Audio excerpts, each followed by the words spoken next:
কোন মুসলমানের বাড়িতে তার ঠাঁই হয় নাই। ভারতবর্ষে ওই হিন্দুদের গির্জায় আস্তানা বেঁধেছেন।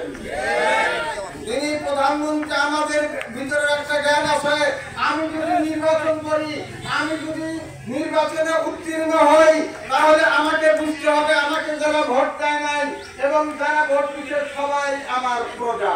আর উনি করলেন কি, খালি ওনার আওয়ামী লীগের ওনার প্রজা আর আমরা সব বাতিল। এইভাবে উনি রাষ্ট্র চালাইছেন। এবার দেখেন আল্লাহ তাবারক তাআলা সূরা আবু জাহেল ছিল, আবু জাহেলকে বদরের যুদ্ধে মূল উৎপাদন করে দিয়েছে। মুসা আলাইহিস সালামের জামানায় ফিরআউন ছিল মূল, ফিরআউনকে উৎপাদন করে দিল।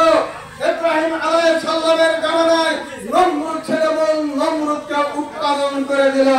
এবার আসেন, আমি শেখ হাসিনাকে, সে যদি ইসলাম ধর্ম যদি তার পছন্দ না হয়, আল্লাহর নবীকে যদি পছন্দ না হয়, কোরআনকে যদি অবাক্ষেপ করে, তাহলে এবার আমি ওনার গীতায় যাব।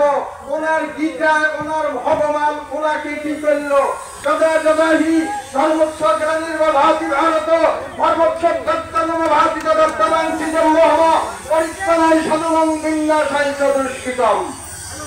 এখানে ওনার ভগবানই বলতেছে যে যদি পৃথিবীতে কোন জালিম তৈরি হয়, আমি ভগবান তখন জন্ম নিয়া সেই জালিমকে আমি মূল উৎপাদন করে দেই। তাহলে ওনার ভগবানই ওনাকে সাইজ করে দিছে, কোরআনের দলিলও দিলেন না। তাহলে এবার কি হলো?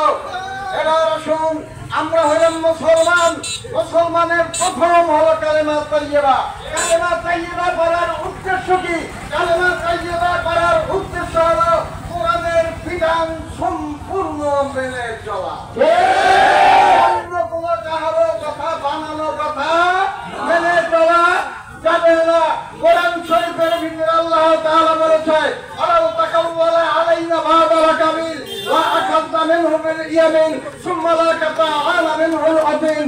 আল্লাহ রাসূলকে বলছে, আমার রাসূল যদি একটি কথা বানায় বলতো, আমার রাসূলের ডান হাত ধরে রাসূলের প্রাণ ছিঁড়ে ফেলে দিতাম।